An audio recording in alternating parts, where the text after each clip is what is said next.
عليكم ورحمة الله وبركاته حبايبي اللي بيحبوني من قناة نيني خليل. انا اتشرف بيكم ويا ريت تشوفوا الاكلة دي وتعملوا لي كومنت وتكتبوا اللهم صل على سيدنا محمد.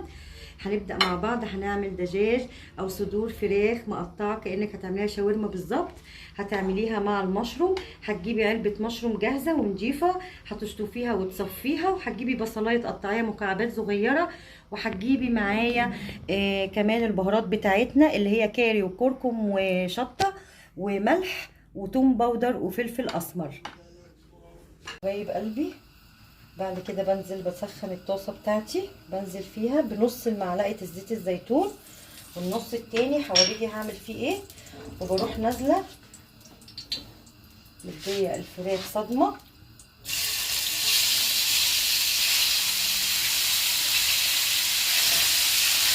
ما بقلبهاش عشان ما تتهرش مني، بسيبها كده بفردها.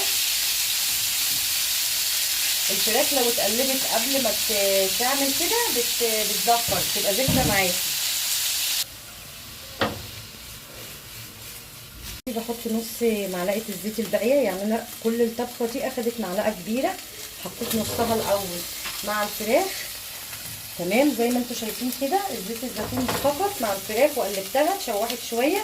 بعد كده هنزل بالمشروم اللي انا غسلاه ومصفياه ونضيف جدا وزي الفل اهو معاكم اهو في نص الصلصه بتاعتنا اهي. تمام بصي هتقلبيه شويه يتشوح. بعد كده هنزل عليهم بالبهارات اللي انا قلت لكم عليها اهي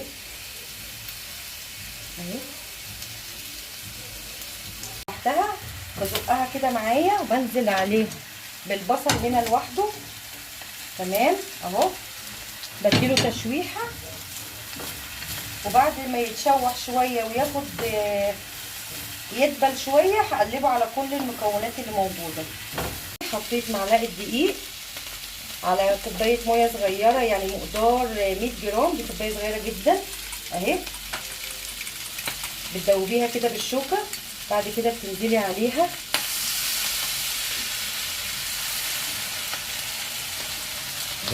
لا بعد ثانيه يومنا ثانيه. بعد ما حطيت معلقه الدقيق بكوبايه الميه الصغيره اللي هي حوالي 100 جرام، بقلب كده تقلبتين 3 دقايق، وبعدين بطفي عليها وهوريها لك بعد ما تستوي. حبايب قلبي بعد ما استوت اهي، بصي الجمال، ريحتها تشهي، وجربيها وان شاء الله هتعجبك، وتقولي لي في اي كومنت انت بتتابعيني منين. وشكرا ليكي والسلام عليكم ورحمه الله وبركاته.